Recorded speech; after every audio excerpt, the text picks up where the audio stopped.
Hello, everybody, and welcome back to the Average Film Enjoyer podcast. We are your average film enjoyers, Trey and Jagger. Jagger is actually muted right now because he, there he is. He does not want any spoil. We are doing Handmaiden first today, so he does not want any spoilers, but he will join us later in the episode. Today, again, we have joining us Wes from Wes Talks Films. Wes, how are you doing today? Hello, I'm doing great. Thank you so much for having me back. Yeah, of course. We loved having you on the first time, so we're very happy to have you back. So do you have any new things you've been working on, any new content that people can be looking out for that you want to promote? Yeah, so me and June Winters, known online as Film Gunch, have started a podcast. We just recorded an episode today, actually, so I think that's our 5th episode. We'll be going up on Wednesday or Sunday. I don't know how the schedule works because it's all in advance, and my brain is struggling to order that, or to make order of that. And but yeah, we are the Film Somniacs podcast. You can find us anywhere you listen to podcasts. I think we're pretty cool. Jagger seems to like us. So that's really exciting that people are enjoying us. I love that. And then, of course, I'm on TikTok, West Talks Movies, or West Talk Movies. And Wespresso_films is my handle. And basically, Wespresso Bean finds me online just about anywhere. So there's that. Cool. Yeah, I know me and Jagger are both huge fans of what you and Gunch have been doing so far. I didn't know Gunch's name was June. That's I love that name. He's got a great name. Yeah. I just know him as Gunch. I think that's what I'm always going to call him. June would feel weird now because I've always just called him Gunch. And so now I'd be like, hey, June. That doesn't feel right. You're Gunch. Gunch is amazing, though. He's the best. Yeah, he is.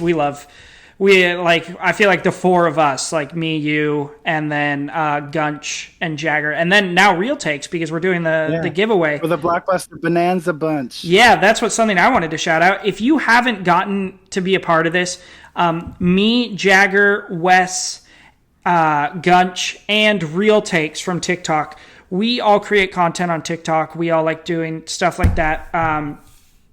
And we are actually doing a ginormous giveaway right now. You can enter to earn, I think it's over like $500 worth of stuff. I know Wes is donating a region-free Blu-ray player. I'm still not totally clear on what that is. So why don't you tell the people region-free? It's a Blu-ray player that somebody has opened up and put a microchip into that overrides its region code lock, which is something that's put on just about every disc. Some discs don't have it, but just about every disc will have a region code put onto the disc, making it playable or not playable on certain players. So if you live in the United States and you have a standard United States Blu-ray player, that Blu-ray player can only play region A, which is the North American region, Blu-rays. Mm-hmm. And so if you wanted to buy a Blu-ray from the UK, which would be region B, or, I don't know exactly where region C is, but somewhere else for region C, I think that's like Russia or whatever. To get those to play on your Blu-ray player at home, you would either need a region B Blu-ray player or a Blu-ray player that's been modified to be able to play all regions, which is what a region-free Blu-ray player does. Yeah. And that just opens up the world to you when you are a physical media collector, because some things don't get released everywhere. So if there's something that got released in the UK, you can grab that. It's really awesome. Yeah, I've seen that happen specifically. I know Old Boy just got a US release. I think that's pretty new because I remember looking like a while back when I was first getting into film and wanting to watch Old Boy. First of all, you can't find that streaming anywhere, or you used to not be able to. Then I was like, okay, maybe I can get the Blu-ray of it or something, and no dice. So 3 months ago, if you wanted to watch Old Boy, you would need a region-free Blu-ray player because the only copies you'd be able to get were from Korea or any other countries that it had been released. So that could be super nice. Some of the other stuff you can win is Jagger is donating some international DVDs that go along, will go along great with the Region Free Blu-ray player. I'm donating 3 Criterions of your choice. So whoever wins, you get to pick out 3 Criterions, and I'll buy them and send them to you. Real Takes is donating Harry Potter all 4K collection, a James Bond Blu-ray collection, so all the James Bond movies, the Planet of the Apes trilogy in 4K, and then there was a 4th one. I can't. Wes, do you remember the 4th one? I can't remember. It was Harry Potter, James Bond, Planet of the Apes, and... Oh, and John Wick 1 through 3 on 4K. Yeah. And then Gunch, we're not even done. Gunch is donating a Mike Judge, and I can't remember who the second person was, but the animated show, the 3 seasons on Steelbook. So the limited edition, really cool stuff. So if you want to win all of that stuff, one person gets it all. Go check out all of our pages. We all have pinned videos about the giveaway. The details will be entailed there. I'm not going to go into it now. Go check out our pages. And it ends when all of us, I think, are you at 1,000 followers, Wes? Yeah, I just passed 1,000. I need to make a channel update video one of these days. But I just passed 1,000. Yeah, it's super exciting. Yeah, dude. Yeah, we are all, now you can do TikTok lives. We are all trying to, the giveaway ends when we are all at 1,000 followers. So share it with your friends. Obviously, the more followers we get, the sooner it ends and the better your chance of getting in, I guess. Yeah. So yeah, go check that out. I think that's about it. Do we have any? I don't have any other announcements. Oh, since Jagger isn't joining us, I'm going to take over new releases for today. I know Jagger just saw The Exorcist, so I'll read your review or his review for you guys, and then I'm going to go into my thoughts on No One Will Save You, and then me and Wes will get into our review of Park Chan-wook's The Handmaiden. So I just watched No One Will Save You. It is the alien flick that was released on Hulu. It's a Hulu original. I can't remember the lead actress's name. Give me a sec to pull it. Wes, do you know it off the top of your head who that was? I still haven't seen it. Oh, yeah. Oh, Caitlin Dever, who has also been in Booksmart and Beautiful Boy, The Spectacular Now. She's been in some great films, great actress. So she was in a new alien flick on Hulu. You've probably heard about it. It's all over TikTok. A lot of movie talkers are talking about it. I quite enjoyed it. I gave it a 3 stars, so nothing revolutionary. But like I was telling Wes, after the movie was done, I said I enjoyed my time with that. That was fun. The design of the aliens looks super cool. If you're looking for something a little spooky, but you're still a beginner to horror, go check this out. It's not too scary, but it also has some chilling moments and stuff that will definitely keep you on your toes. So go check that out.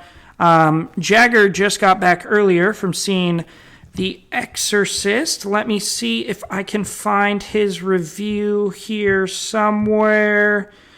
Oh, let's see. I know I have it. Yep, right here. Jagger, you bumped up your review to 2.5 stars. Love it. So I'm going to read this, and then we will get into our review. Jagger says, not half as bad as anyone is saying, but still nothing to write home about. Extremely jump scare reliant, but not James Wan. I didn't find this scary, and it had none of the depth the first one had. Catherine's parents were 2 of the most annoying characters ever written, and the acting from those 2 was nothing short of awful. Leslie Odom Jr. was so overhyped and didn't sell this in the slightest bit. Ellen Bernstein's deepfake in that video was one of the worst things I've seen. It says I'm that video, but I assume you mean in that video. Was one of the worst things I've seen in my... If there's any typos, I was writing that in the car, so I'll fix that all. Valid. Was one of the worst things I've seen in my entire life. On the note of Ellen Bernstein, her returning was awesome, but the way Mr. Gordon Green handles it is absolutely rancid. The ending with her was cheerworthy, but there was also part of her run that made me audibly groan. The weird moments of anti-abortion were super unnecessary.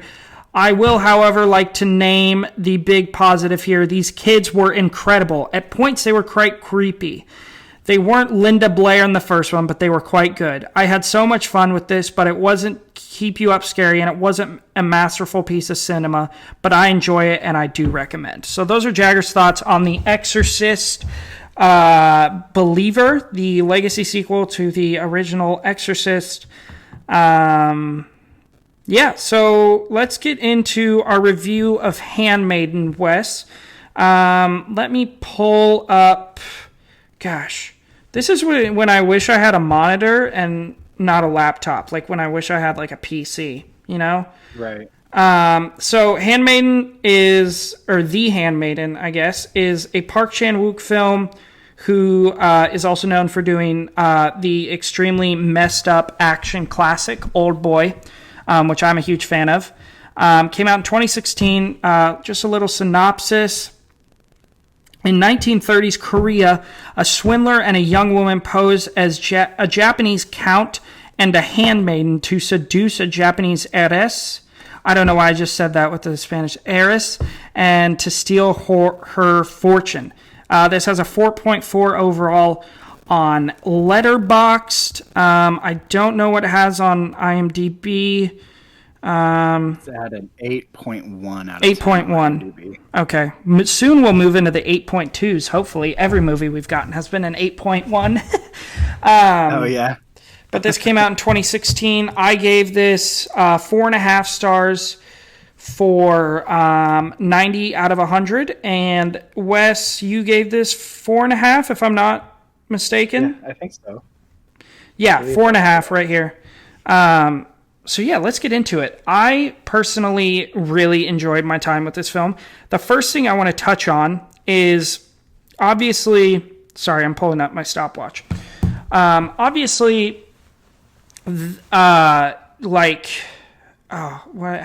talking to my sister about this, and I think that first let's address... Man, I'm all over the place. First, let's address the big elephant in the room.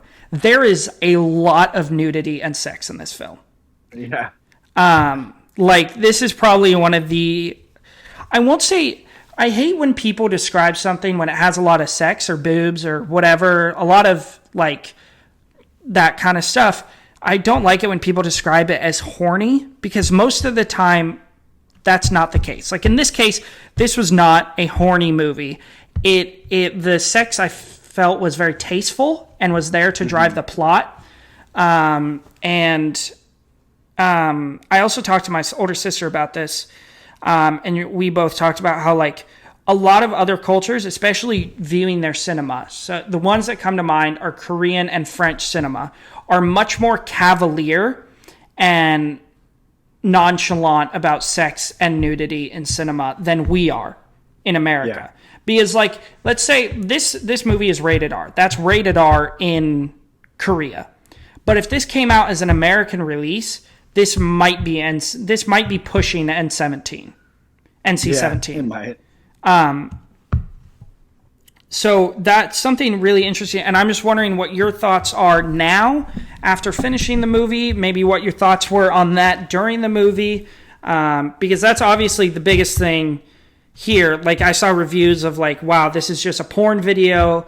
Who just can't get over the fact that there is a lot of sex. What are your thoughts about that? Well, I am the wrong person to ask that, because I watched a French movie last night. I didn't finish it because it was too disturbing for me, which says a lot. But that had some crazy nudity in it, and I don't know. Just thinking about The Handmaiden, it does have a lot of that in it, but it leads up to it. It isn't just out and about the entire time. There's so much tension between the two characters before they ever get into bed together. Exactly. And, it's just, I thought it was really well done. And the first sex scene, because I think there's at least 2 in this movie. There's 2 or 3, yeah. Yeah. The first one, I was like, is this even that bad? I was like, this is not worse than the sex scene in Mulholland Drive between 2 women. I was like, this is not that bad. But then the second one came around, and I think that one was way more explicit. And I was like, okay, wow. So yeah, I think I was surprised by how much the sex was. I guess how explicit it was, and not shied away from it all. Yeah. But it didn't seem at all like horny or pornographic, as you said. Yeah. It was very tasteful, and like it led up to it. Like it was motivated by the characters. Yeah, I 100% agree. I couldn't care less about sex in movies. I think that I don't like it when it's like we're just gonna put boobs and sex in here just for the fun of it. It's got to like drive the plot for me. So the one that I always bring up to example is the sex scenes in Her. Like, honestly, like, that is not something I want to watch with my mom, right? No. And this movie is not something you want to watch with your parents. But Absolutely not. looking at how those sex scenes are done in Her, specifically thinking of the first time him and, oh my gosh, it's my all-time favorite movie. Samantha, thank you, have sex, like phone sex, essentially. It's super tasteful. And it's honestly really beautiful because they're both so in love with each other, and it totally drives the plot, right? Like that's what makes Samantha sentient and wanting to make her own choices, and arguably sentient. And so like when it's like that, I can appreciate it, or like I'm like, okay, whatever. It's just like any other plot device. But I don't like it when directors are just like throwing it in there to throw it in there, Right. But obviously Park Chan-wook, that was not his intention with this film. And that's another thing I wanted to go to is everything felt very, very intentional with this film. It was very, I don't know. The cinematography comes to mind. The cinematography I felt was outstanding, and some of the shot selections were outstanding. What were some parts that you really like stuck out, like any topics you want to hit on or anything like that you really, really loved? I just loved how it unraveled. Like you saw it kind of from one person's perspective, which was Suki at the beginning. Suki Tamako. She has two names in the movie, but the Handmaiden. At the beginning, you see it all from her side, and there are certain scenes that she was there for. When they came back and showed it from the other side, there were certain scenes that she was there for that they still omitted from her perspective to keep like the tension high. So like, for example, towards the middle of the movie, when the lady of the house, Hideko, tries to kill herself and Suki comes and saves her, you don't see that from Suki's side. You see that from Hideko's side after they go back and tell the whole story from Hideko's side through. And I just thought that was so interesting, just how they, very slowly and very methodically released information to the audience, like little bits at a time. And it just kept the story so engaging. Like this is a 2.5 hour long movie. And honestly, I was like I was excited to watch it because I know Park Chan-wook's amazing and I've heard only good things about this film. But I was like still like looking at that 2.5 hour runtime, and I was like, oh, I'm gonna love this movie, but boy, am I gonna have to carve the time out of my day to watch it. But it didn't feel like that at all. Putting it on, it just like zoomed right through because it was just so well paced and well structured and engaging throughout. Like, and all the characters had so many clear like wants and motivations, and it was just really, really well done. Yeah, and I totally agree. It's just God, where was I going? I keep losing my train of thought. I apologize to everybody listening. I really enjoyed that because that's one of my favorite genres, is this like thriller mystery type deal where you really don't know what's going on the entire time. You don't know anything that's happening, how it's all connected, right? There's all these random events. You're coming up with theories in your head, and you're trying to figure out what is happening, but it's really at that point just speculation. And then the last 40 to 50 minutes, like there's a moment that you can point to into every film like this where stuff starts to snowball and come together. Yeah. And that is one of my favorite things in cinema, is that moment. And the one that always comes to mind is in Prisoners. Have you've seen Prisoners, right? It's classic. Yeah, long time ago, but yeah. In Prisoners, when Jake, you think the girls are dead, Hugh Jackman just had that really heartbreaking, emotional scene where he identifies the sock. Shout out to Hugh Jackman for giving the best performance of his career, one of the best performances of all time in that film. But Jake Gyllenhaal, it just, you can tell it doesn't sit right with him. And it's where he sees he's on his desk and he sees the picture and he starts putting stuff together.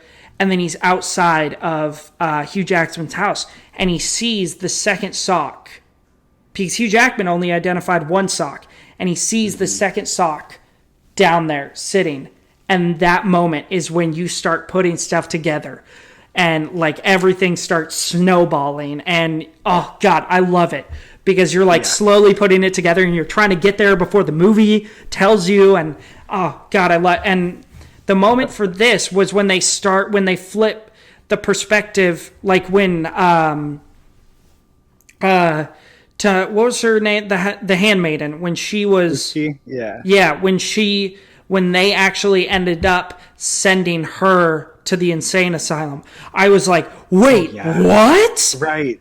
Dude, what's happening? That blew my mind too. And then it flips and you're like, wait, and then you think you have it figured out. Like the heiress was really conning her the whole time, and then it flips it on its head again.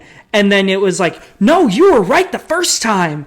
And that was probably my favorite part, is how many times it did it so well.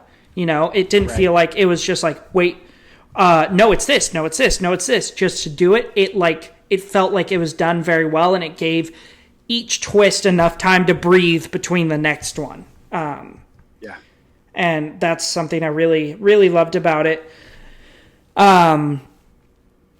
Who in your mind was the best performance in this? Because I have a very distinct answer. I have an answer, so I'm wondering for you, who was the best performance? I thought everybody did so good. Like, they were just all, like, nobody gave a weak performance. Yeah. But I really liked Suki. I thought she had probably the most to do performance-wise, at least for the first third of the film. Like, she was just so good. She was scrappy and smart, and also, you know, the way that she slowly realized that she was falling in love with Hideko was just really well done. And you know, her arguments with the count, the fake Japanese count, was so good. I just thought it was so good. Count Fujiwara. She was so good. She held her own against everybody, and I just thought she was fantastic. Yeah, I totally agree with you there. She was outstanding. But I think for me, it would be her Hidara's uncle. I thought he gave one of the best villain performances, because he was the obvious villain here. Like, I don't know, he wasn't the obvious. I don't know if there really was. He wasn't really the antagonist, but he was like the worst. You know, like the Count. That guy was definitely our antagonist, but the uncle was just like the villain in the most classical sense. He gave what I think is an outstanding performance. By the end of the movie, I hated him so much. And that's when I can tell when someone gives a good villain performance, is when by the end of the movie, you hate that actor. Like, if you're like, I saw this person in front of me, I would probably punch them. And that was it for me. So my question is, where does this compare to Old Boy for you? I think Old Boy's... Sorry. No, go ahead. I think Old Boy's probably better. I don't know, actually. That's so hard, because this is such a different movie, and this was such a... I don't know. This was like a... I wasn't expecting something like this, where it's like...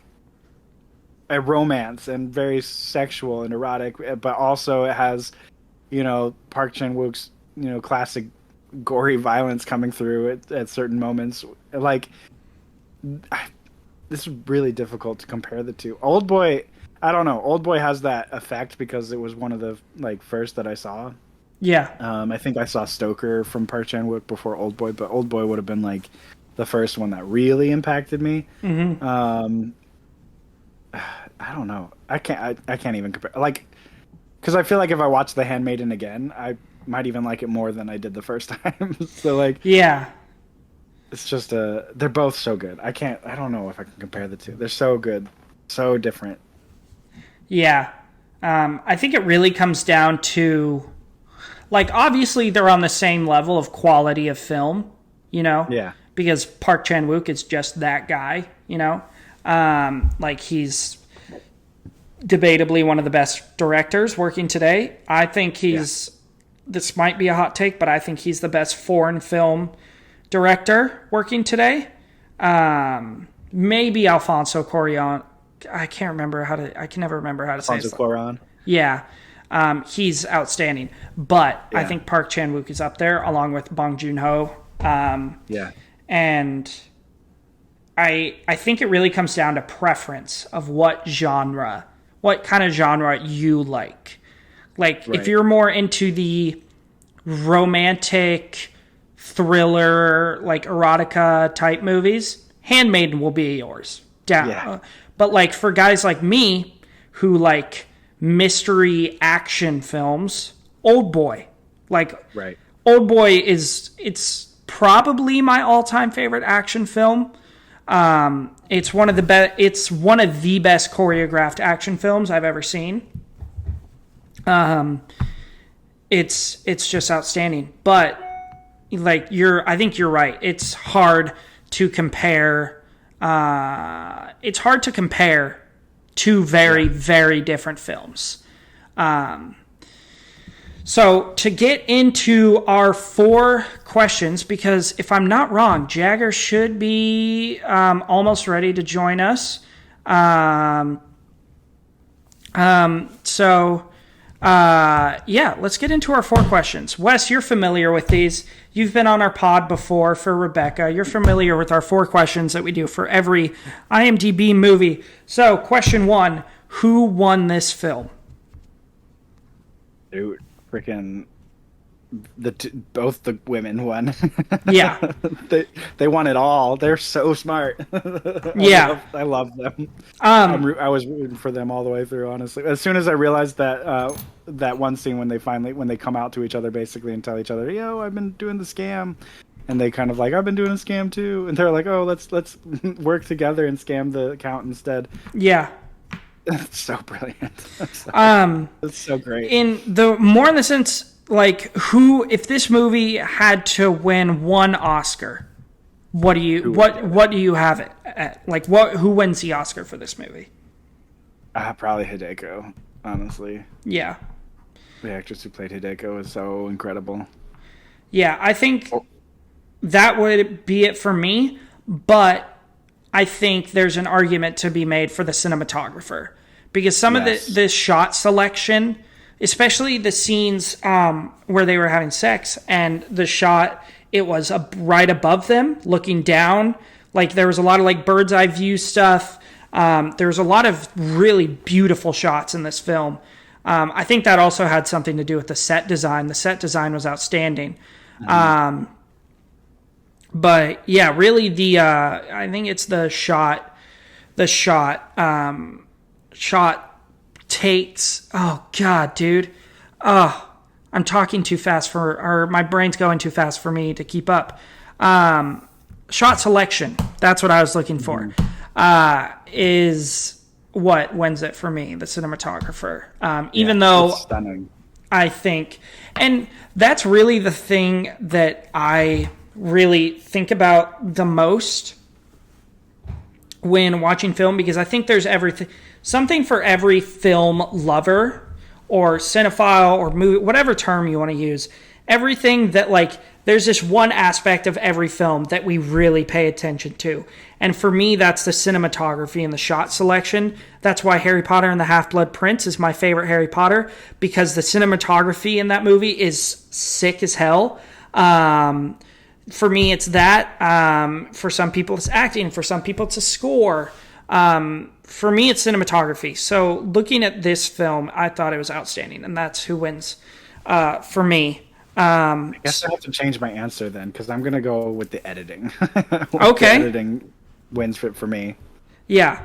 Like, is that like the thing that you look for in every film? Like, how good the editing, or is that like the thing your brain goes to?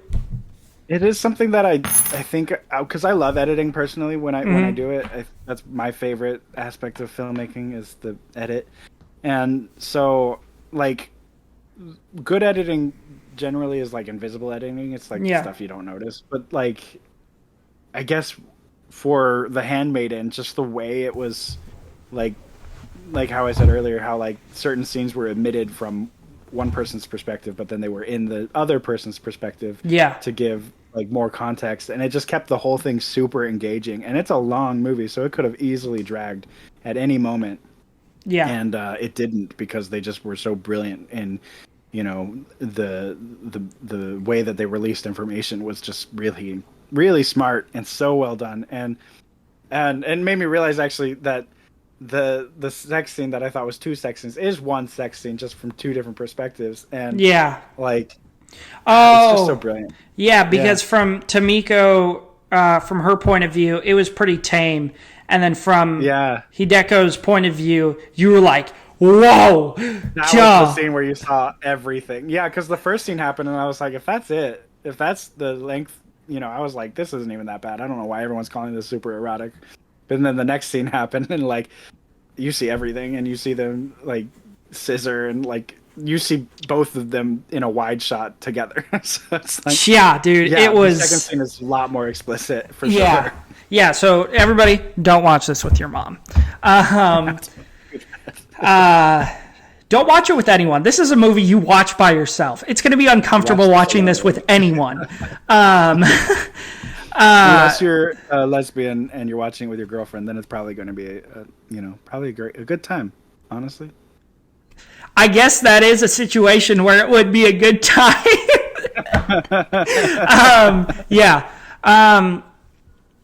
So what is the next question, rewatchable scene for you? Oh, man. It's just so gorgeous. The scene when they're undressing each other and nothing sexually explicit happens, but you just see, like, the close-up of them unbuttoning the bodice from behind or whatever, and then they switch and the other one's undressing, and you just, like, the tension is just so palpable, and they're not even talking about each other or anything. Yeah. It's all subtext, but that scene, I could rewatch that 100 times. It was so well done. Yeah, are you referring to the scene where they're, like, she's trying on the dresses? Yeah, that would be it for me. That scene is outstanding. I have it as the poster for my Letterboxd review. The way it's shot with the mirrors there, any mirror type shots where you can get different angles just by shooting a mirror, I absolutely adore. Like, I'm a huge fan of that. Okay, I gotta take a quick second. So for people that don't know, Jagger is just finishing up Hachi right now. Jagger, are you okay?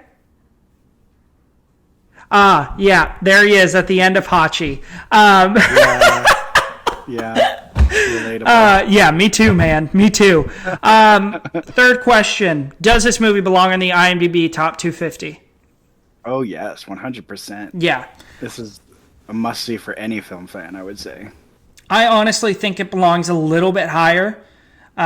Maybe in the 150 to 200 range, I think would be a really good spot for it. Yeah, and final question, one of our favorites on the pod. All right, well, let's first solidify who's our main character here, or are we putting the Count, the Heiress, and the Handmaiden all in one, or are we dividing? So this is who's against Jack Nicholson? Or yeah, who beats Jack Torrance? Torrance in a fight? In a fist fight. Yeah, no weapons. Right, 'cause no weapons. No weapons. Are we putting Jack them Torrance is beating all of these people, honestly. even if they're together?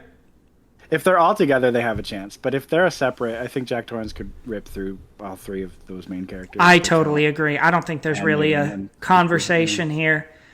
Yeah, it's Jack Torrance. But then Uncle would take Jack to the basement, so in the end, Jack still loses. Oh, God, dude. Oh, that's one more thing I want to talk about. I totally forgot about that. It's been a few days since, and because of how like our recording is set up, I can't pull up my notes because I took my notes on my computer, so I can't pull up my notes. That was weird. What was happening there? Oh, man. Actually, like, I had to watch a recap today because I watched this, I don't know, like a week or two ago. Yeah. Or like, yeah, just, not real recent, but the whole basement bit actually like vanished from my mind. Dude, me too, until you said that. Yeah. It's not incongruent. Like, the film's well made to the point where it fits. But when you're thinking about the film, like, retroactively after you've seen it, I feel like you remember the romance part of it and, the thriller between the con, the con that's going on, where they're trying to con the heiress out of her money by marrying Count Fujiwara. You think of that. You almost completely forget the aspect of like her abusive uncle in the basement. Yeah. and that horrifying, really graphic torture sequence that I was not expecting, but I should have because it's a Park Chan-wook film. Yeah. Also, Jagger, if you need to take a sec and turn your camera off, feel free. We love seeing you. Like, everybody send your good vibes to Jagger. He's having to finish Hachi right now. So relatable, though. So dude, relatable. for real. That was me. That was me too. Okay, I don't think we ever really get any explanation from what the basement is. Like, what's the point of it? It's kind of like, do you remember any explanation of why it's there? Or it's just like, here's the basement, there's an octopus in a tank, deal with it. Is it like one of those things? It's kind of just where he, like, took her to, like abuse her, right? And, like, where he, like, trained her to read the porn. And, yeah. And that's why when Hideko tells Suki about how she was raised to read porn, basically, for these creepy men, she, like, destroys the library. So I think the basement was just like, the area where all her trauma happened. Yeah. Okay, here's the thing. And that's where he made the book, too. Why is the octopus there? Because it's Park Chan-wook. What is the point of this? That's my question. Yeah. Because there was very few like shots of the pictures in these books that she was reading, right? Mm-hmm. And one of the few shots we got was with an octopus. Yeah, the hentai. Is that what they call it? I think it's hentai. Yeah. I mean, I don't know what I don't know what you're talking about. What's that? I don't know. But yeah, that's one of the few shots we get, and so that's instantly where my brain went. Like, maybe that correlates somehow. Like, he's actually used that octopus for, I don't know, dude. That whole sequence was weird. Well, like, in that picture, when you first see it, you just see the octopus, too. Yeah. And then later in the movie, it comes back, and you realize that the octopus is, like, around a naked lady, right? Yeah, Like, it was just an odd. Yeah. It was an odd film, but it was a good one. So I think we can both agree that was a outstanding film. If you are so Wes 4.5, me 4.5, we both would recommend. Don't watch with anyone unless, according to Wes, you are lesbian and you're with your girlfriend. Then this could be a good time. But in any other situation, this would probably be very uncomfortable. Watch alone. Well, yeah, watch alone. Definitely don't watch this with your parents. So if you are still with us at this point, please drop us a like, subscribe to our channel, leave us a comment if of your thoughts on Handmaiden, and if you haven't seen it, leave us a comment with what your favorite foreign film is. And follow if you're on Spotify. Please like and subscribe. That's for YouTube. If you're on Spotify, subscribe. Leave us a review. We love the support. Please. I think Jagger is maybe just about ready for I just finished. Hachi. Yep, just finished. Also, go check out our merch. Jagger has a link in our YouTube description. We have a bunch of stuff. We've been coming out with individual merch for every Hooptober episode we've been doing. So there's a bunch of stuff. There's Terrifier merch up, which looks sick. There is Scream merch. There is Lighthouse merch. There's any horror movie. There's merch. Or any horror movie we reviewed, I guess. There's not like Halloween merch. Not yet. So go check that out. And I think, Jagger, are you ready? Not emotionally, but I think I'll be ready to go. Yeah. Well, first of all, everybody, welcome Jagger to the podcast. We've been without him. We missed him. Jagger, how are you doing today? I was doing great. Now I'm not, but I'm here and I'm ready to go. I think me and Wes can relate to you. Yeah. This was me after Hachi as well. Yeah. That's why I was kind of like, when you said, I'm going to watch it and then we'll record, I was like, are you sure you want to do that? I was thinking the same thing. I was like looking up at Jagger's screen. I was like, he's going to start crying. Like, because Hachi's so sad. Yeah. Oh my god. Yeah. So, Hachi. I would just like to preface Yes. it by saying that this is a masterpiece. Like, I would like to say it now that just after watching it, I have it at 4.5. I'm gonna have to take some time to recuperate so that I don't hate the director after a little while for putting me through that. Yeah. And then it could go up to a 5. I mean, that was incredible. Have you read some of the Letterboxd reviews for Hachi though? No, I have not. It brings out the crazy people. It does. What do you mean? Know what it is about Hachi. Well, like, I read some reviews where people were saying like it was worse than a Serbian film or such shit. What the hell? Yeah, like the low reviews of Hachi on Letterboxd, like the people who hate Hachi are crazy. Yeah. Like, That's I'll have to wild. pull up some reviews. Why? See, that's my question is, why would you hate this film? There's not really too much to hate, except that it's going to make you sad. But that's really any dog film. First of all, let's just get into it. Hachi, A Dog's Tale, came out in 2009, starring Richard Gere, and Joan Allen, who I love Richard Gere, especially from Primal Fear, if you guys have seen Primal Fear. That movie, Edward Norton's first big role. It's awesome. Wes, give us the review you just read because I can tell it's funny. Actually, I was laughing about a joke I made in my own head, because the review I was thinking of writing the entire time before the movie like hit me in the soul was going to be Richard Gere's so good with animals. Oh wait, Wait. Because in the 90s, there's a rumor. Should I get into this one? This will make your episode explicit. That's fine. Every episode is explicit. I curse on every single one. Yeah. So there was a rumor in the 90s. Wait, Trey, do you just want to throw something in now so that it's like a prerequisite for it? Oh, yeah. Animal prerequisite for animal abuse, maybe?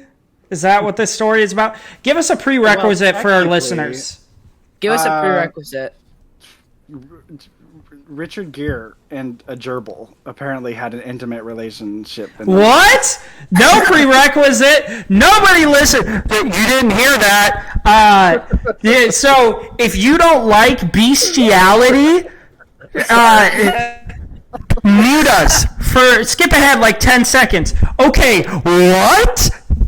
There's a rumor that Richard Gere, and I don't know how true it is, but it was a really big rumor when I was a kid that Richard Gere was like checked into the hospital because he had a gerbil up his butt. What the hell? Sorry. Okay, we're gonna move on from that. That took a turn that I was expecting, like, oh yeah, Richard Gere used to torture animals in the 90s. But no, that is not where it went. Oh my gosh. Again, Jagger's grandpa, we are very sorry. Because that's you what... already ruined it with... No, you already reviewed Handmaiden, so I think my grandpa has already heard more than that. We really weren't that bad with Handmaiden, okay? Oh, you weren't? Okay. Because I have heard a lot of stories about Handmaiden, so I didn't know how far you went. You should watch it. It's very explicit. It's not like graphic. Those two things contradict. Never mind. We'll talk about it later. We'll talk about it later. It's just graphic. All right. We'll talk about it later. Hachi, let's move on from that Richard Gere comment. Hachi is amazing. What a sweet movie. Yeah. Rated G. Wait, 1 sec, guys. I need to compose myself. I'm so sorry.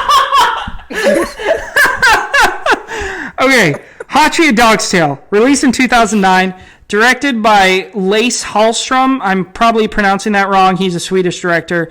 He also directed other depressing films such as What's Eating Gilbert Grape, Chocolat, Dear John, A Dog's Purpose, and Safe Haven, and The Cider House Rules. This is a drama based on the true story of a college professor's bond with the abandoned dog he takes into his home. 3.7 overall in Letterboxd. It probably, I'm assuming, an 8.1 on IMDb because that's what all of them have been.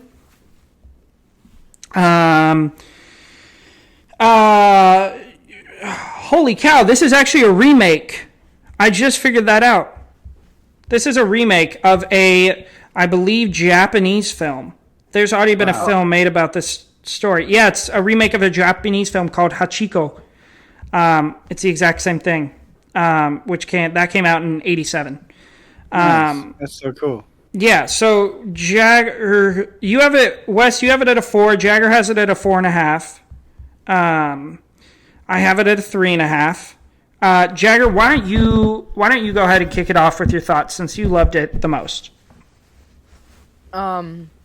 So I just finished it, and so first of all, I had a little bit of a geek out because I'm a major nerd over Pretty Woman, and seeing Jason Alexander and Richard Gere in a movie again was cool.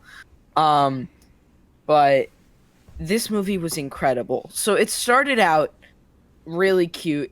Stayed really cute for the longest time. Like, I would have called it the most adorable movie I'd ever seen.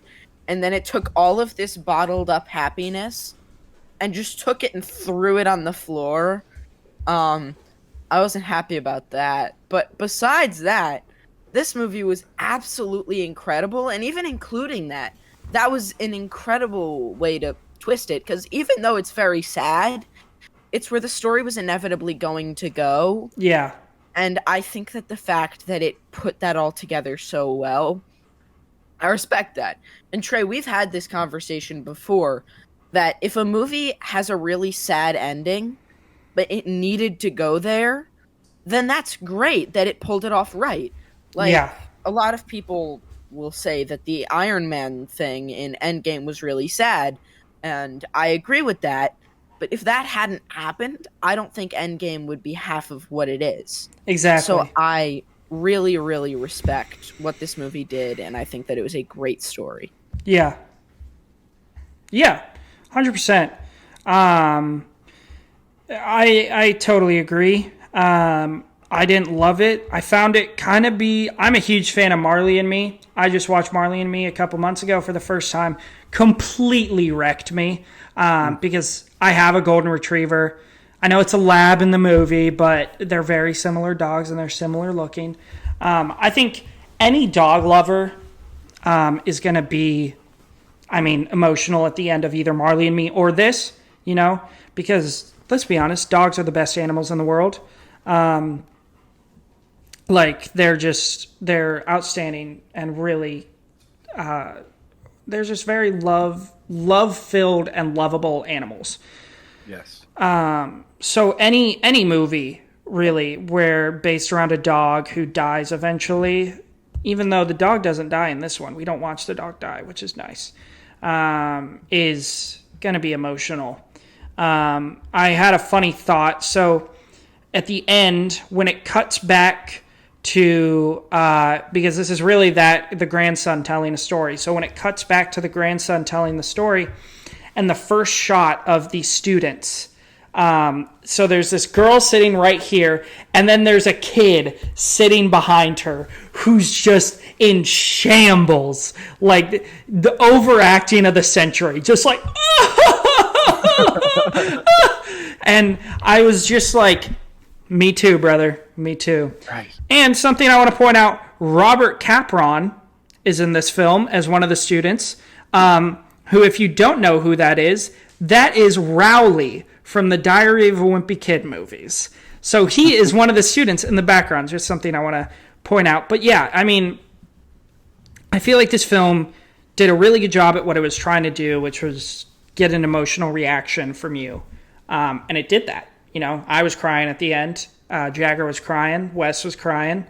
I mean, any dog movie like this is going to make you cry, is really my point. Wes, what about you? What are your thoughts on this film? Yeah, I thought it was really well done. I thought it was, like, I really had low expectations, not because I thought it was going to be a bad movie, but because it's like rated G, and it's like some cutesy 2009 film, and it's by the same guy who made A Dog's Purpose, which I never saw, but I don't know, the title makes me think it's cheesy and silly. It might not be, who knows. But yeah, so I wouldn't say I had like bad expectations. Like, I wasn't expecting it to suck. I just really wasn't expecting to feel anything. Like, and then I ended up feeling so much. Like, it just was so well done. Yeah. I thought it was really interesting how they had like those segments and shots from Hachi's perspective. And the fact that the dog himself was a character who had agency and could make choices, which dogs in real life kind of don't. Like, they go where we go, and they come home. And so for a movie to take that, even though it is based off a true story, for a movie to present like the dog as this fully realized character, I thought was really well done. Yeah, I just loved it. It was great. I just went back and looked at the kid sobbing in the background, and that was funny. Dude, it's a really funny shot, huh? I still have the DVD from the library. I might pop that in and check it out tonight. Dude, it got me. I in the middle of crying, I started giggling. I was like, God, look at this kid. What an idiot. And then I was like, oh man, I'm doing the same thing. And Someone just commented on my Letterboxd review. For some reason, my 5th grade teacher thought it would be a good idea to show a class of 10-year-olds this movie, and we were all sobbing. Dude, that's so funny. It's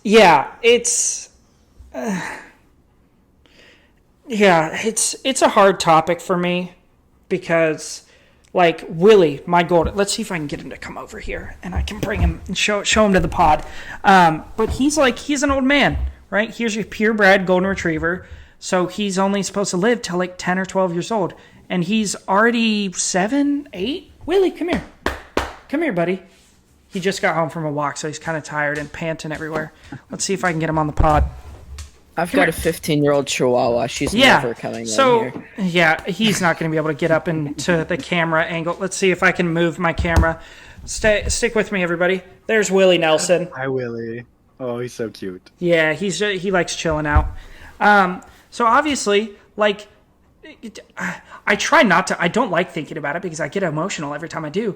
But like thinking about the day when eventually he will die, you know? Yeah. Because that's something that is going to happen. Like, everything dies. And like, we've talked about it with my mom, and we were both like, yeah, I'm going to need to take like a week off work for that. I'm not going to be able to, because like Willie was my first dog that I've owned, or our first family dog. And so I've kind of like grown up with him. And I think there's just like a really special bond.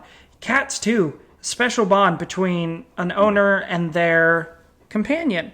I don't like using the word pet because Willie kind of just does whatever he wants. I mean, I take him on walks, I feed him, da-da-da-da-da. But other than that, he kind of just does whatever he wants. Yeah. He answers to no man.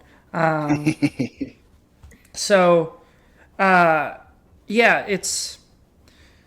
I don't know, man. I have a lot of feelings about dogs. I don't know. Wes, do you have a dog, or did you grow up with any dogs? Yeah, my dog's just laying down off camera over here. He's going to be 5 in November. He's a Shepherd mix. He's like part German Shepherd, part Shar Pei, but he doesn't look like either. He has like a speckled cloud print. Blue, do you want to come over here? No? What's his name? His name's Blue. Oh, this is just turning into a dog episode. Yeah, he's coming around. He's going to say hi. You want to say hi? Say hi. Oh, dope shirt, first of all. Oh, thank you. Come up here. Give me a hug. Give me a hug, Blue. Give me a hug so you can say hi. Yeah, there we go. Oh, look at him. He's so cute.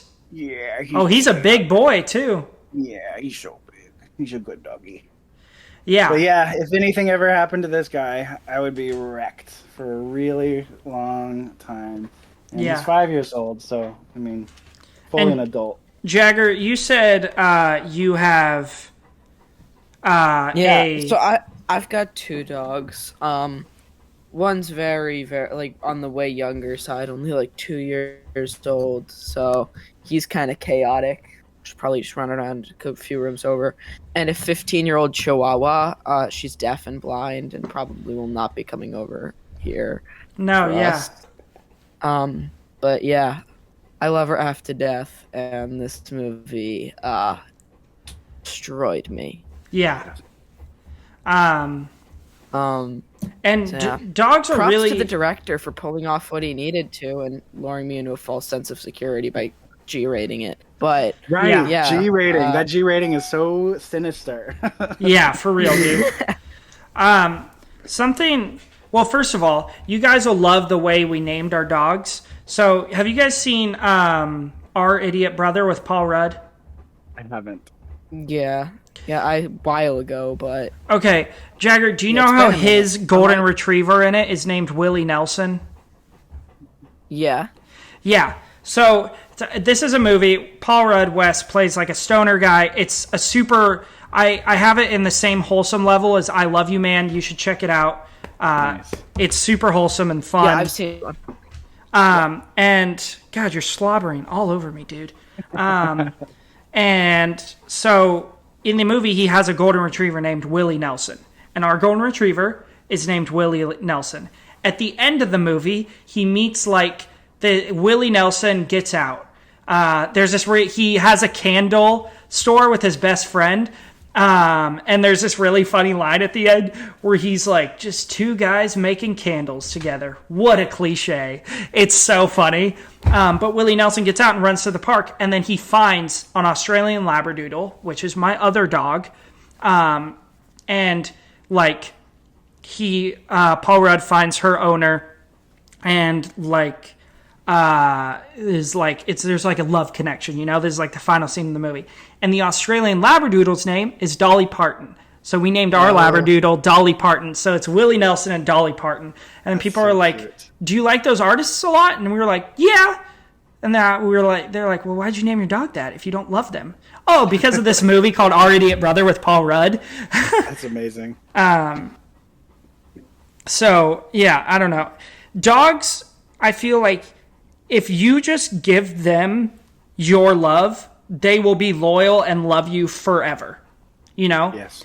Which I think is a really powerful thing. I also think it can be a really dangerous thing because some people don't know how to treat their dogs.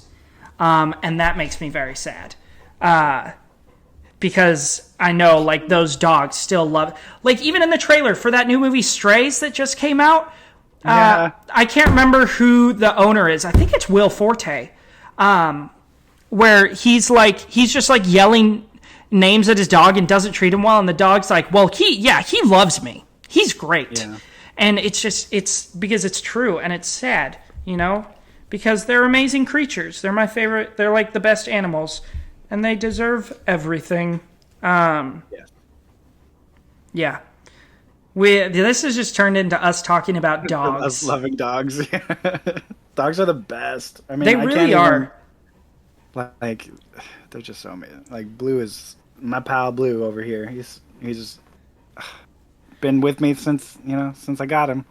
Like, I can't imagine being without him now.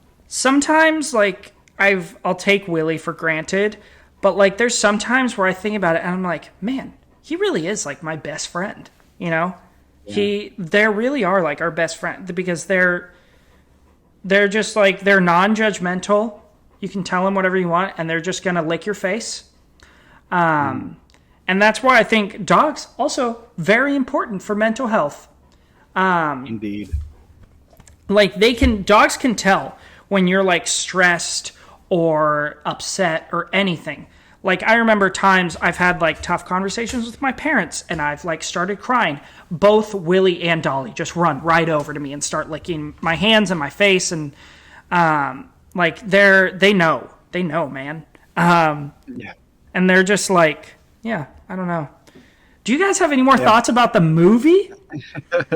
Well, before we get into our four questions, the ending when I was crying, my eyes out, my dog came and comforted me. So hell yeah, we love that. He came over and I'm sitting on the same chair that I watch my movies in. He came over and he rested his face on my knee and he's like, "You good?" Yeah, that's awesome. We love that. All right, let's get into our four questions for today. Jagger, what's it? You want to take over our four questions for today? So our first question is who won this movie, right? Yeah. And I gotta say, whoever trained the dog to do all of those things, 100%, that made me love it. That made me love it so much that I then led to being even more hurt. Both screw you and you did great. Yes. That's it for me too. I don't really think there wasn't really like a standout performance. All of them were pretty solid, but nothing was like amazing. So that's it for me as well. Yeah, I gotta say, either the trainers or Hachi himself. Like, yeah, Hachi's a W. Yeah, so cute. The little puppy Hachi. Oh my god. Yeah, I could die. Akitas, I think that's what they're called. That breed of dog. They are so freaking cute. So sweet, so cute. The way he just like found Richard Gere and just like sat right in front of him. Oh, I couldn't say no. I would pick him up and take him home right away. Like, this is my dog now forever. And for a while, I actually thought there was going to be an issue with his wife, like where like he was going to be like his wife was going to be like, "It's me or the dog," and he was going to be pick the dog or whatever.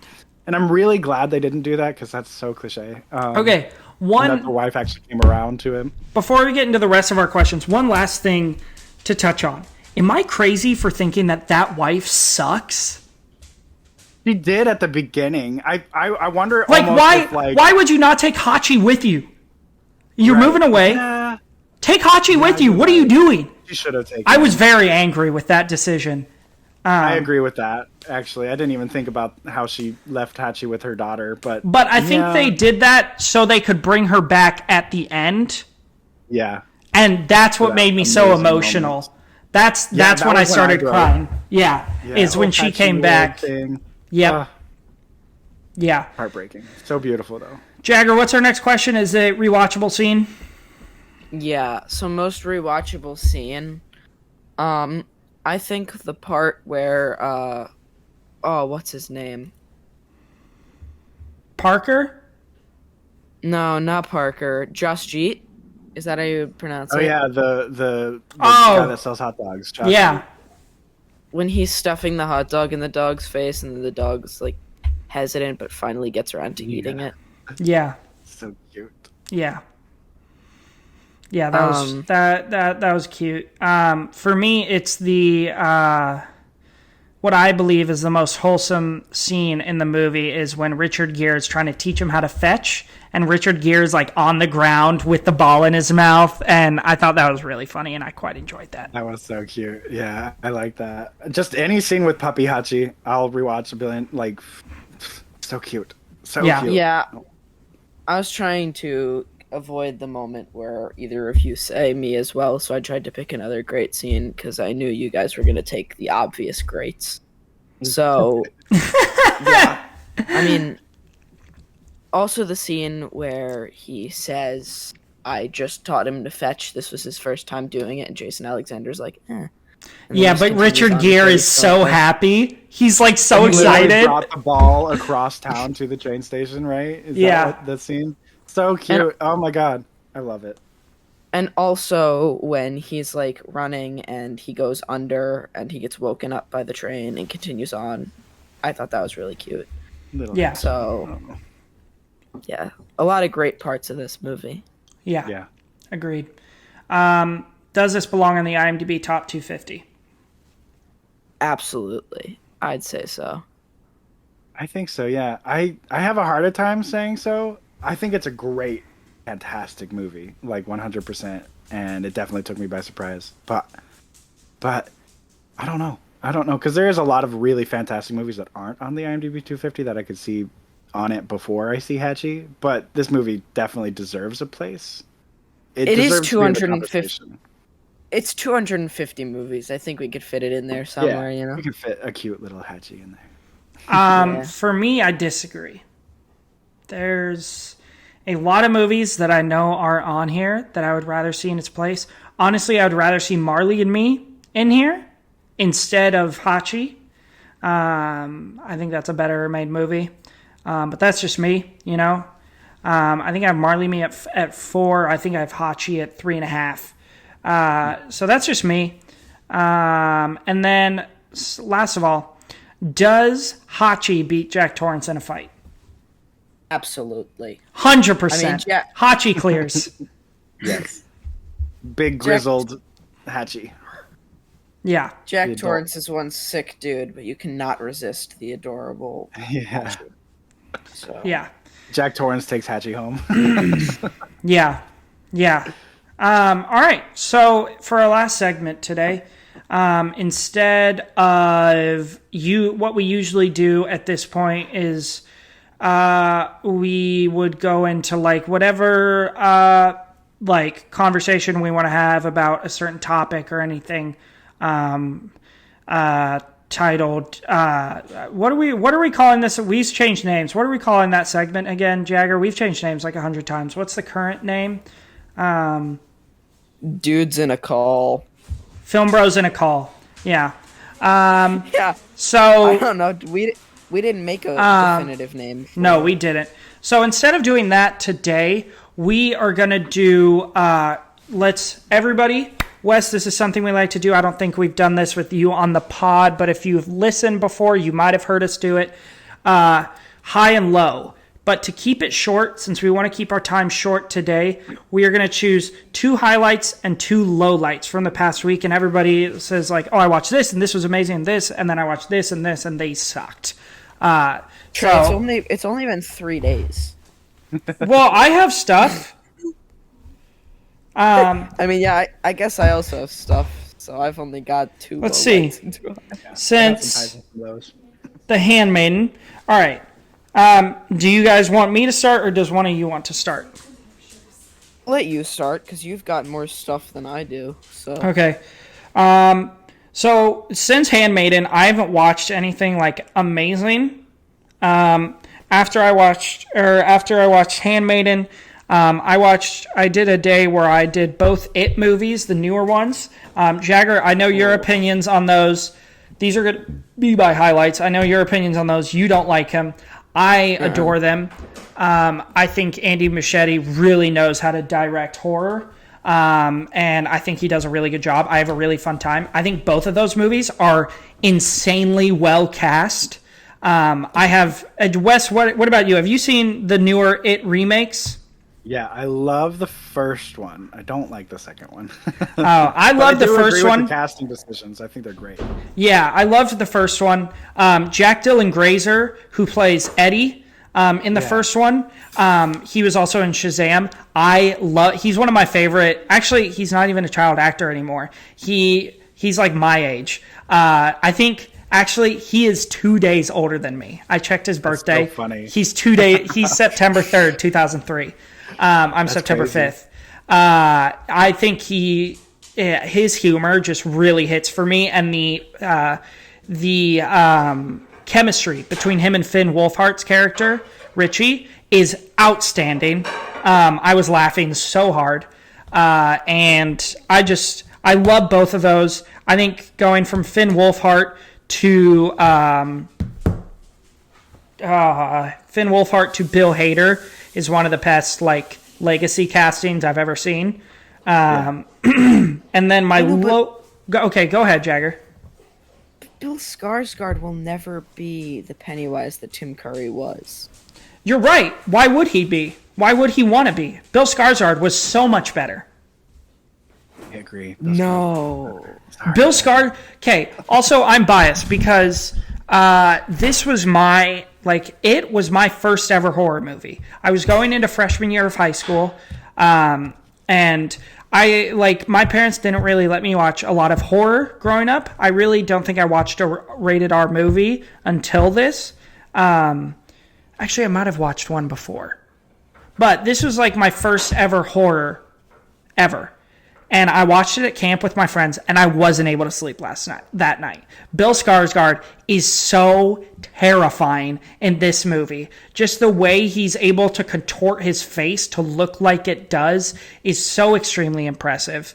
And I think there's some really effective jump scares. I also enjoy It Chapter 2. But yeah, that's why I love it. And I've seen the made-for-TV one, and I'm just like, it's whatever. It's fine. Wes, have you seen the made-for-TV one? Yeah. I read the book, and I've seen the made-for-TV miniseries, and I never ever I didn't grow up watching it, so let's just get that right out of there. I didn't no nostalgia. I didn't grow up watching the miniseries. So I watched it. I was probably like 27. Yeah. Yeah. And it wasn't scary to me. It didn't come off as like something that was well made to me in any regard, really.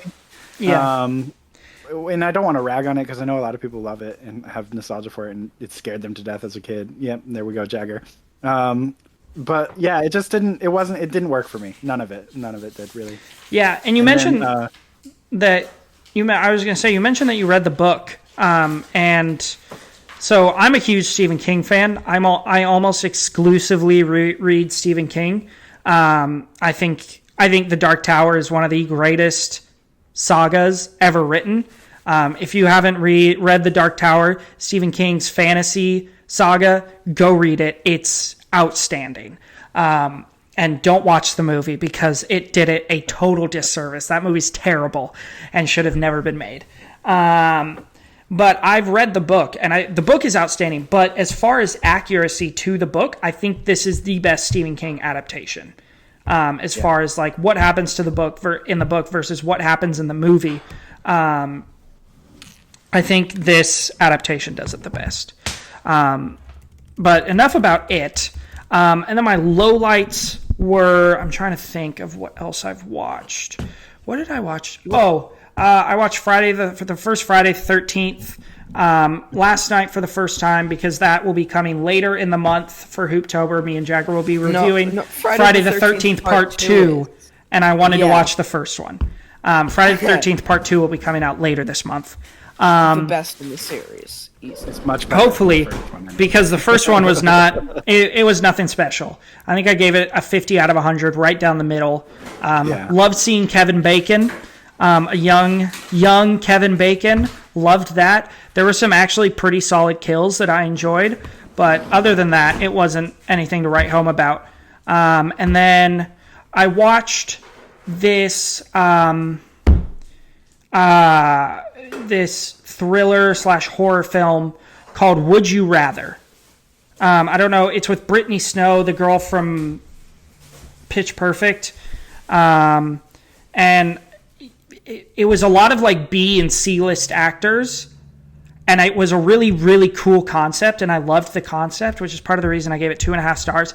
It just wasn't well executed. Like, I would like to see it done with more, like, better acting and, like, a better director, because it is a really, if you guys haven't watched it, you should check it out. It's just a quick watch. It's a fun time. And it's a really cool concept, but I just don't think it was executed the best. Kind of like that movie In Time with Justin Timberlake.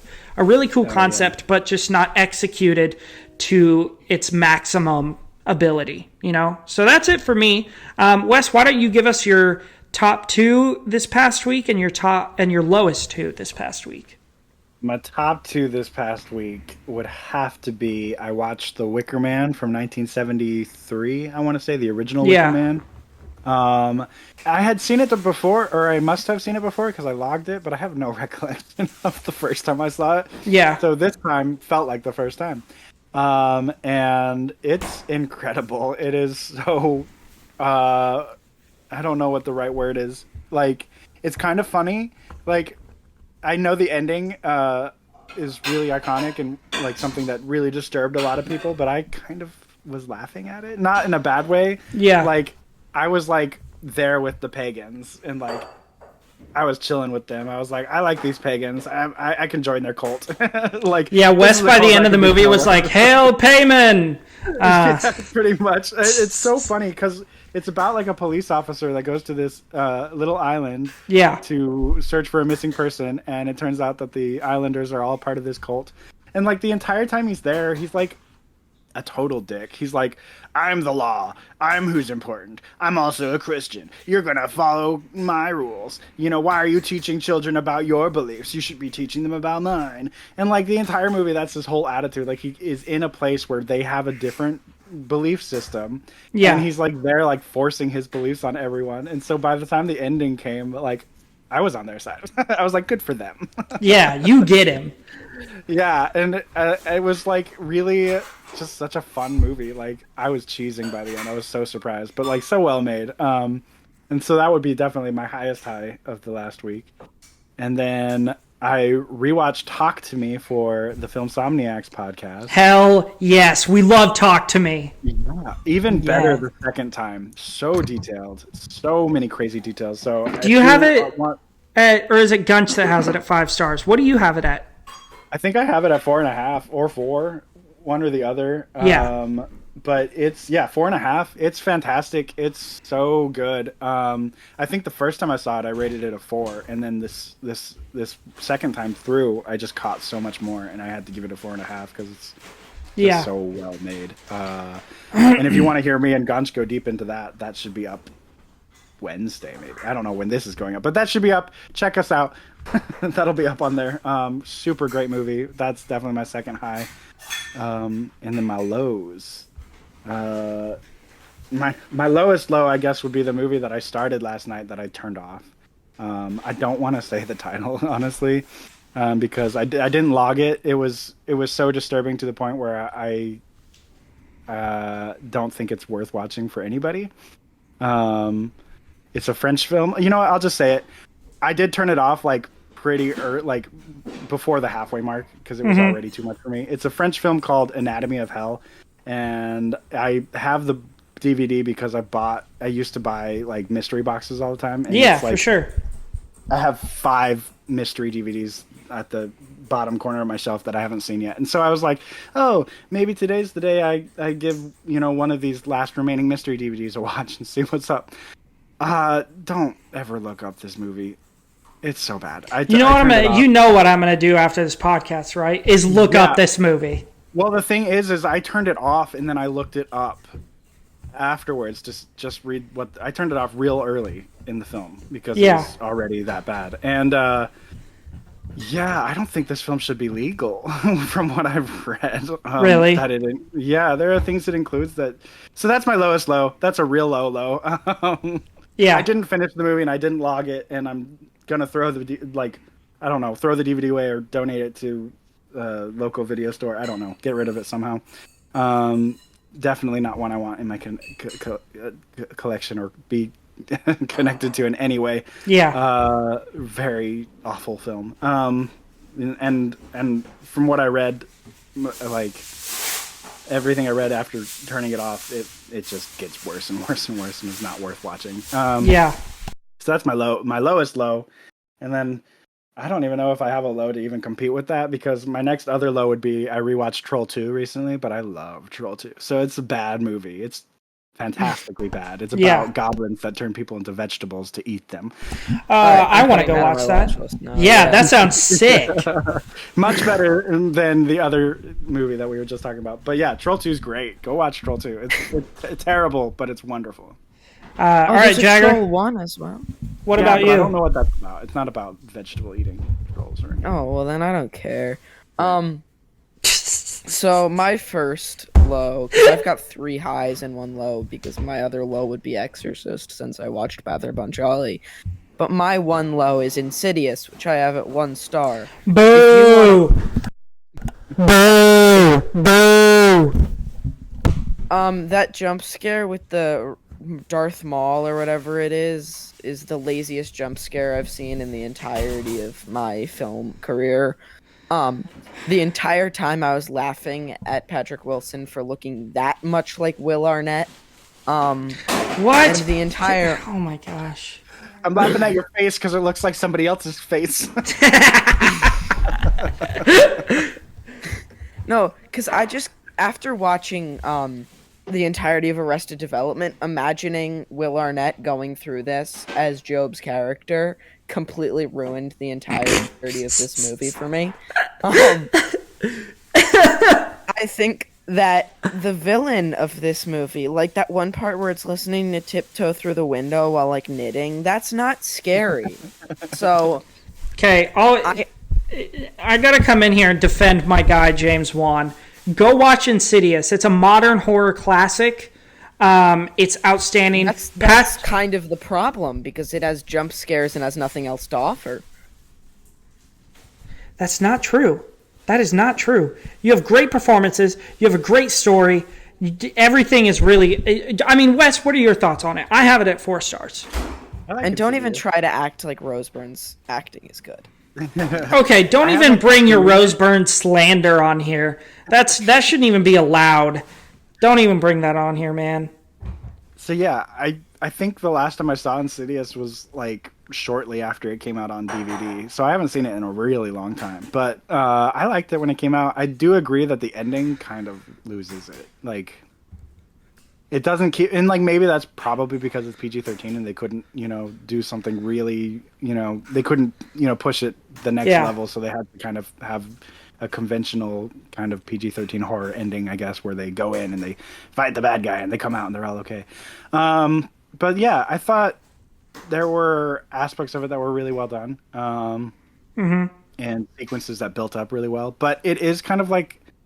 It has that issue that I have with a lot of like modern horror films, where like they build up a sequence and it's really capped off with a jump scare. Like, I can agree with what Jagger's saying there. Like, I feel like I really like it when a horror movie like builds up these really scary sequences, and then instead of having a jump scare that's like nothing, it's like something actually scary happens.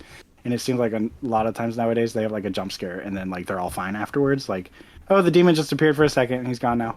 We're good. So like, I do have the only time that was acceptable was when they did it in Mulholland Drive, and it was actually good. Yeah, like that was so surreal and weird when the lady comes from behind the garbage bin at Winky's Diner. Oh, we've talked about this too. Yeah, so weird. That was good. That whole Winky's Diner segment is so strange. I had so much anxiety the first time I was watching it when he was like, and I never want to see that face again. I was like, right? God, it was good. So good.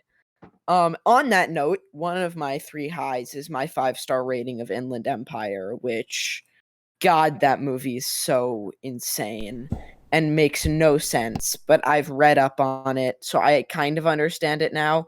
Even though I don't think the people I was reading it from understand it, I think I have a slight grasp on it. But just making an attempt to watch it and figure everything out, it's like doing a jigsaw puzzle. It's slightly aggravating, but it's a lot of fun there too. So I appreciate it for what it is. My other 5 stars are Bling Ring, which, if we were talking about Sofia Coppola earlier, is so much fun. How many times have you logged that one now? I think that's 5. Hey man, ask him how many times he's logged Stop Making Sense since he saw it in the theater, Wow. which was a month ago. Just went home and watched it over and over again? Essentially, yes. That's awesome. And my last 5-star in my highs is The Nightmare Before Christmas, which was a childhood favorite of mine and is still a favorite of mine. There's something about the animation style of it that just brings me so much joy. Yeah. So, well, with that, thank you for joining us. What about Wes? Wes did his highs and lows. Give my highs and lows. Oh yeah, you did your highs and lows. And my lows were just really low that we blocked them out. Your lows were so low. Oh, my bad. I apologize. Yeah. I just had lower lows than you, so yeah. Yeah. Okay. Calm down, guys. It's not a competition. So thank you for joining us today on the Average Film Enjoyer podcast. Please, Wes has a new podcast called The Film Somniacs, right? Mm-hmm. Film Somniacs with our good friend Film Gunch, who we have had on this podcast for our It Happened One Night episode. So go show them some love. Go check out their podcast.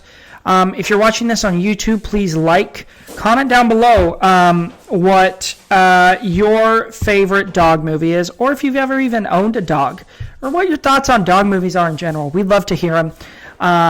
And then like the video and subscribe to our channel. While you're in our channel, hit that link. Go check out our merch. Buy some merch. We have some awesome stuff out right now.